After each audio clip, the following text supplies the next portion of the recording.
네, 안녕하세요. 저는 국방연구원에서 북한 연구를 하고 있는 이중구입니다. 저는 북한 핵 전략에 대해서 주로 연구를 하고 있고, 북한만이 아니라 중국, 미국, 여러 국제관계를 넓게 보면서 한반도 문제를 연구하고 있습니다. 북한은 왜 열병식을 하는 건가요?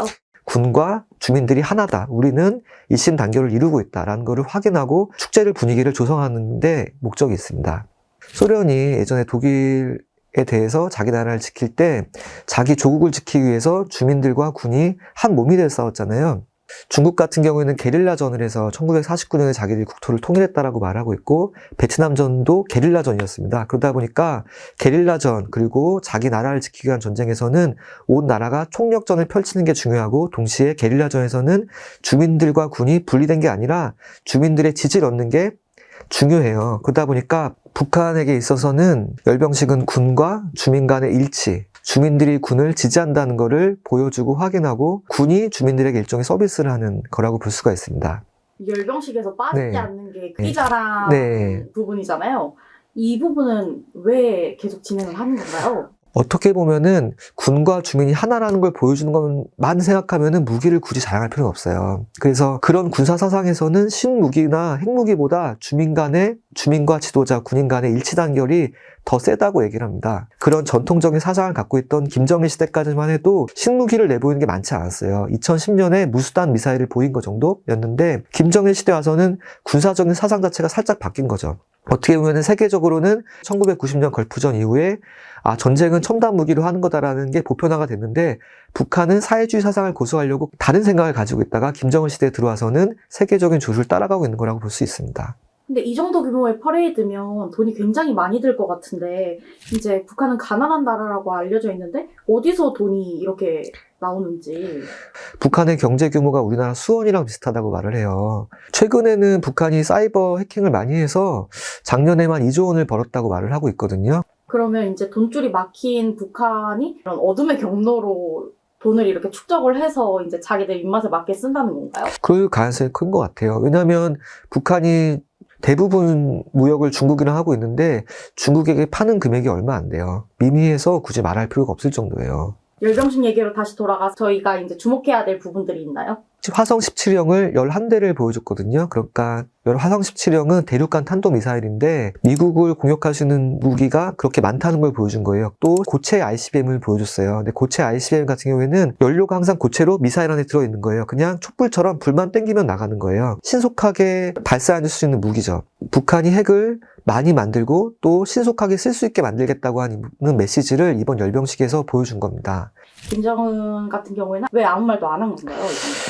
지난해 김정은이 어떤 연설을 했는지 보니까 쇼킹한 연설을 했어요. 핵무기가 전쟁 억제만이 아니라 전쟁 승리를 위한 두 번째 사명을 갖고 있다는 연설을 했고, 또 재작년에는 코로나 시기에 힘든 시기 때문에 김정은이 연설을 하면서 울먹였어요. 주민들한테 미안합니다, 고맙습니다를 되풀이했거든요. 저는 이렇게 생각을 해요. 지난해가 중요했다. 지난해가 김정은 취임 10주년이었거든요. 그래서 코로나 봉쇄 기간임에도 불구하고 코로나 봉쇄를 풀고 엄청난 수의 주민들을 그 열병식에 동원을 했어요.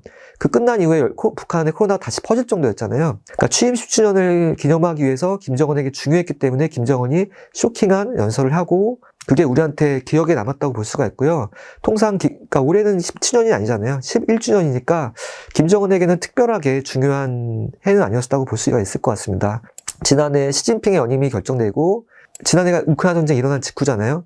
그러니까 북한 입장에서는 그 변화하는 국제 정세 속에서 자기네 정권의 운명이나 안정성이 어떻게 갈지 많이 신경이 썼던 상황인데, 올해 같은 경우에는 시진핑 연임도 결정이 됐고, 우크라이나 전쟁 속에서 러시아가 북한을 지지하고 있기 때문에 북한 정권의 생존에 있어서는 좀 우호적인 환경이라고 볼 수가 있거든요. 그러니까 김정은은 안심하고 굳이 자기가 보탤 말을 연설을 통해서 하지 않았던 것 같아요. 대신 딸을 보여줌으로써 편안하고 축제 같은 분위기를 강조했다고 볼 수가 있을 것 같습니다.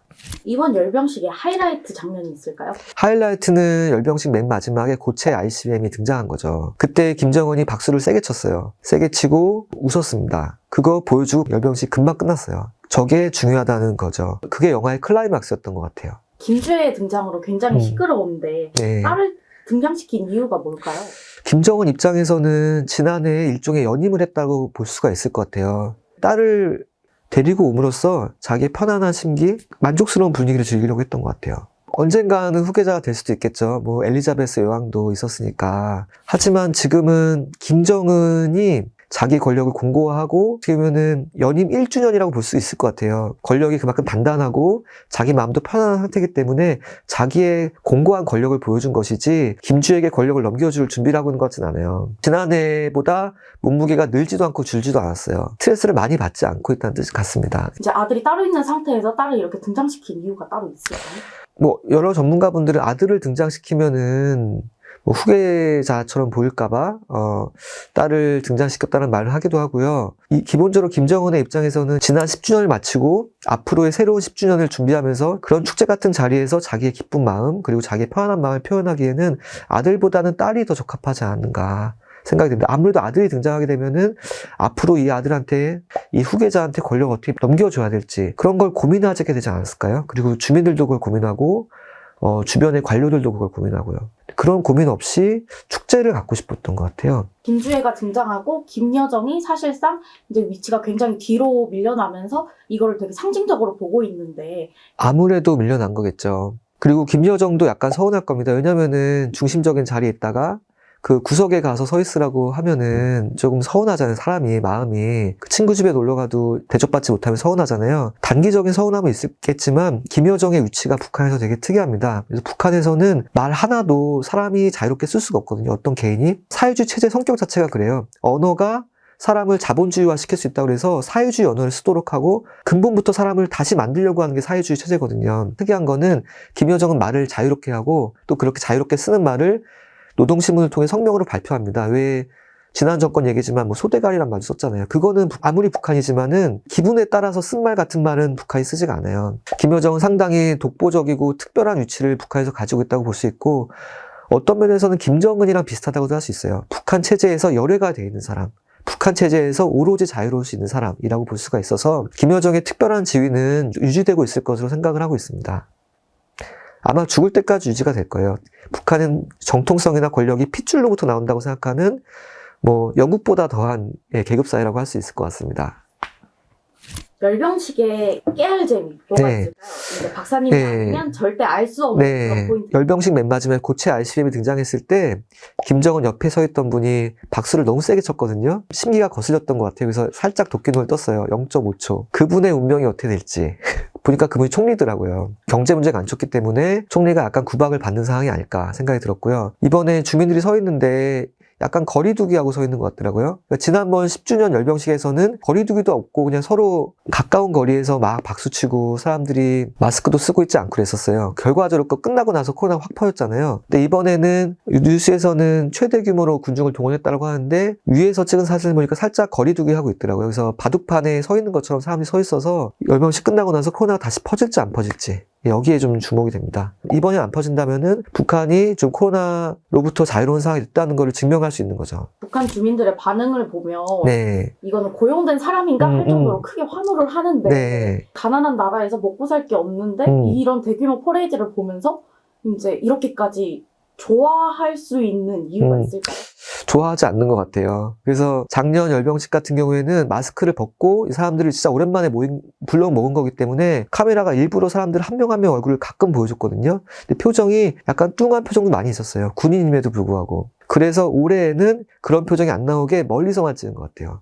이번에 주민들의 얼굴이 가까이서 잘 안 나왔어요. 그리고 작년보다 함성 소리도 약간 적었던 것 같아요. 작년에는 약간 뚱한 표정을 한 사람이 많았음에도 불구하고 와 하는 소리가 계속 들렸었거든요. 이번에는 작년보다 약간 작았던 것 같고 또 그런 사람들의 표정도 보여주지 않았기 때문에 사람들이 그렇게 연기를 이번에 잘했을 것 같지 않아요. 작년보다도 못했을 것 같아요. 속으로 좋지 않게 생각하고 있는 것 같아요.